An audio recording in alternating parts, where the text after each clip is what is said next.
दोस्तों नमस्कार। कुछ लेटेस्ट अपडेट्स जो अपने एमसी सिंगला साहब के केस के बारे में प्राप्त हुए हैं उस पर मैं आपसे डिस्कस करूंगा। कुछ अन्य इन्फॉर्मेशंस भी आपसे शेयर करनी है। जी हाँ, तो सबसे पहले तो उस केस के बारे में बात करें जिसकी चर्चा हम लोग सुबह शाम करते हैं, जिसका इंतजार सुबह शाम करते हैं, और जो हमारा केस 9 तारीख को नहीं हो पाया और अब 15 तारीख के लिए शेड्यूल है, उसके बारे में जो इन्फॉर्मेशन है सबसे पहले मैं वो शेयर करता हूँ। जी हाँ, जैसे कि 9 तारीख को था तो 8 और 9 2 दिन रेगुलर के केसेस सुने जाने थे। हमारा चूंकि 9 तारीख में लगा था इसलिए 9 ही तारीख को लगा। जी, तो मामला उसमें यह था कि अगर जो 8 तारीख में लगता तो उसकी डेली लिस्ट पहले आ जाती। 9 तारीख की डेली लिस्ट 8 तारीख को सारा काम निपटने के बाद आती है, वही हुआ भी। खैर वो केस लगा लेकिन हम लगते लगते फिर सुनवाई नहीं हो पाई। तो आज मैं आपको बता रहा हूं भाई साहब हुआ क्या कि आज जो है वीकली लिस्ट आ चुकी है 15 और 16 की। सुप्रीम कोर्ट नंबर 2 की वीकली लिस्ट आ चुकी है। अब पिछली बार आपने देखा था वीकली लिस्ट में हमारा नंबर 249 नंबर पर था, यानी कि सबसे किनारे, लेकिन फिर भी तीसरे नंबर पर वो आया डेली लिस्ट में। उसके बाद में एडजर्नमेंट का जो मतलब स्क्रिप्टेड कार्यक्रम हुआ उसके बारे में बहुत ज़्यादा क्या कहें, आपको मैं बता चुका हूं कि कैसे हुआ। मतलब जिसमें कानून भी न टूटे और एडजर्नमेंट भी मिल गया, इस तरीके की बातें हुई हैं। मतलब सुप्रीम कोर्ट का सीजेआई साहब के आदेश की अवहेलना भी ना हो और भैया एडजर्नमेंट भी मिल जाए, ख्याल हुआ वो। ये सब अपनी एक्सपर्टाइज होता है वकील साहब लोगों का। खैर अब 15 तारीख को लगा भाई, 15 और 16 2 दिन भाई रेगुलर हियरिंग होनी, उसकी दोनों दिनों की यानी वीकली लिस्ट आ चुकी है। और वीकली लिस्ट में इस बार मैंने अभी बताया था, पिछले वीडियो में सब बताया था कि इस बार 3 नंबर पे नहीं लगेगा, 1 नंबर वाला तो निपट ही चुका है। हमारा केस जहां तक मुझे उम्मीद है डेली लिस्ट जब भी आएगी तो आप देखिएगा 1 नंबर पे लगेगा।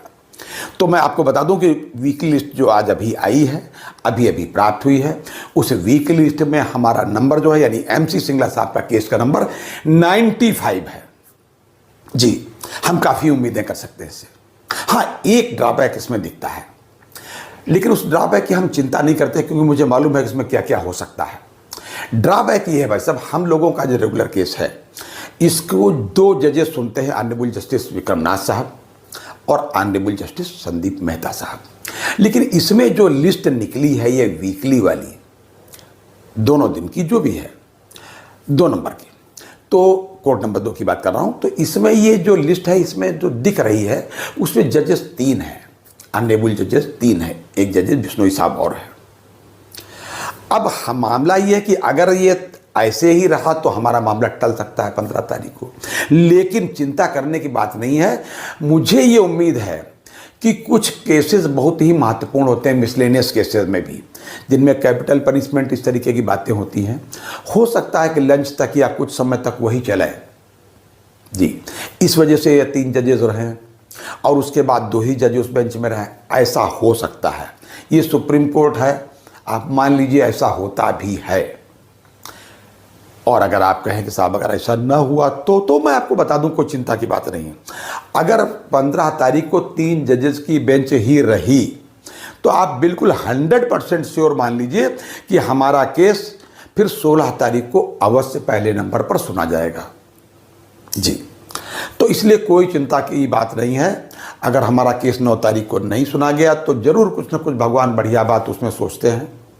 भाई अगर मान लीजिए सुना जाता और कुछ बातें रह जाती उसमें फिर पार्ट हार्ड हो जाता, तो इस बार आपकी ये गुंजाइश है कि क्योंकि पिछली बार 8 और 9 में 9 तारीख को ही लगा था, इस बार 15 और 16 2 दिन है, हमारा 15 को ही लगा है और 15 को अगर आधा अधूरा रह गया तो 16 को फिर भी कंप्लीट हो जाएगा।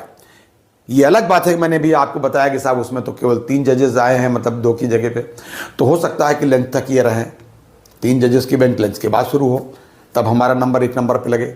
मैं अभी से 1 नंबर आपको बता रहा हूँ वैसा, जबकि ये बात जब डेली लिस्ट आएगी हो सकता है कल ही आ जाए शाम तक, नहीं तो जैसे ही आएगी मैं तुरंत आपको बताऊंगा डेली लिस्ट के बारे में। ये तो मैं आपको स्पष्ट कर दूं। दूसरी बात ये बता दूं, अभी पिछले वीडियो में जैसा मैंने बताया था कि केरला हाई कोर्ट में जीएसटी का केस लगा हुआ था। हमारा बहुत ज़्यादा तो उसमें मन लगता नहीं, इसलिए नहीं कि बहुत छोटे लक्ष्य के लिए लगा हुआ है क्या मतलब जीएसटी उस पर काहे पर? हेल्थ इंश्योरेंस का जो प्रीमियम है, अरे भाई हेल्थ इंश्योरेंस का प्रीमियम तो बैंक की तरफ से जाना चाहिए, बैंक को वहन किया जाना चाहिए। खंडेलवाल की कमेटी जो हमने नहीं बनाई थी, सरकार ने बनाई थी, उसकी रिकमेंडेशंस है, वो हमने नहीं लिखी, खंडेलवाल साहब ने लिखी। क्यों नहीं मानते? मैं इसके बारे में क्या कहूँ, इसलिए बहुत ज़्यादा मन नहीं लगता, लेकिन मैं आपको अपडेट कर दूं कि उसकी आज सुनवाई नहीं हो पाई और वो केस एडजर्न हो गया। नेक्स्ट डेट भी अभी नहीं बताई गई है और न साइट पर भी है, तो जो डेट आएगी मैं आपको बता दूंगा। और एक अन्य बात आपको बता दूं कि आज आईबीए ने एक अपना जो है पत्र और जारी किया। पत्र क्या जारी किया है? यूएफबी को फिर जो है निगोशिएटिंग कमेटी को बुलाया है, मतलब वर्कमैन यूनियन को और ऑफिसर्स एसोसिएशन को, और इनकी जो मीटिंग है उसी दिन होनी है, 15 तारीख को। 15 तारीख को 1:30 बजे से इनकी मीटिंग होनी है, दोपहर में भाई साहब 1:30 बजे से इनकी मीटिंग होनी है, आप ये समझ लीजिए। और उस मीटिंग ऐसे नहीं होनी आमने सामने बैठ करके, वर्चुअल मीटिंग होनी, मतलब चाय समोसा कोई स्कोप नहीं इसमें, एजेंडा उसमें दिया नहीं है।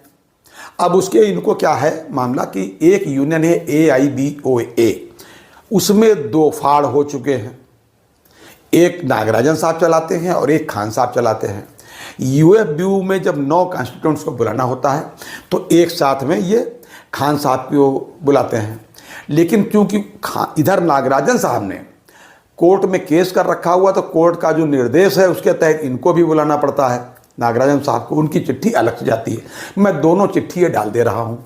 और साथ में ये जो सुप्रीम कोर्ट का जो साइट का जो डेवलपमेंट्स हैं आज के, यानी कि 95 नंबर जो आया है हमारा वीकली लिस्ट में, ये भी मैं इसमें डाल देता हूँ आपके, मतलब जो है कि आप इसको ठीक से देख सकें। ये सब आपको वीडियो के लास्ट में मिलेगा, इसलिए आप वीडियो को लास्ट तक अवश्य देखिएगा। तो ये अभी तक के अपडेट थे, अगली बार फिर किसी अपडेट के साथ हाजिर होते हैं, तब तक के लिए इजाज़त दीजिए। और हाँ, मैं फिर आपसे कहूँगा, बिल्कुल चिंता मत कीजिए, बैंक पेंशन अपडेशन हो करके रहेगा, आपके पक्ष में निर्णय हो करके रहेगा और अति शीघ्र हो करके रहेगा। बिल्कुल बाल बाल किनारे से बच रहा है या लोग बचा रहे हैं, या नैरो स्केप से ये लोग डिले कर रहे हैं कि हमने बड़ी मेहनत की सरकार को दिखाने के लिए, उधर के वकील साहब लोग कि हमने साहब ये भी पैंतड़ा खेला, हमने साहब ये भी किया, ये वही सब दिखा रहे हैं, ये अपनी फीस जस्टिफाई कर रहे हैं। मैं आपको सही बता रहा हूँ, आपको सब लोग इसमें नाराज़ हो सकते हैं कि वकील साहब सुन ले तो वो नाराज़ हो कि साहब आप हमारे बारे में ऐसा कह रहे हैं, लेकिन यही है, यही सच्चाई है। लेकिन हमारे वकील साहब लोग जो हैं वो भी बिल्कुल सतर्क हैं, कोई चिंता करने की ज़रूरत नहीं। 15 तारीख को सुबेरे बैठे मिलेंगे, ये मैं जानता हूँ। 10 बजे से पहले पहुँच जाएंगे कोर्ट। मैं तो 10 बजे से पहले बात भी कर लेता हूँ, भाई साहब आए हैं कि नहीं आए, सेवाराम जी को मिलाता हूँ और भी किसी को मिला लेता हूँ कि कुछ खबर मिल जाए, भले ही हमारा केस बाद में टेकअप हो, लेकिन मैं इसको प्रयास करता हूँ। तो जैसे कोई और इन्फॉर्मेशन मिलेगी हम आपसे शेयर करेंगे। अभी तक के लिए इतना ही इन्फॉर्मेशन, अगली बार फिर किसी अन्य अपडेट के साथ हाजिर होते हैं, तब तक के लिए इजाज़त दीजिए और अपनी सेहत का भाई साहब पूरा ख्याल रखिएगा। जय हिंद, जय भारत, नमस्कार।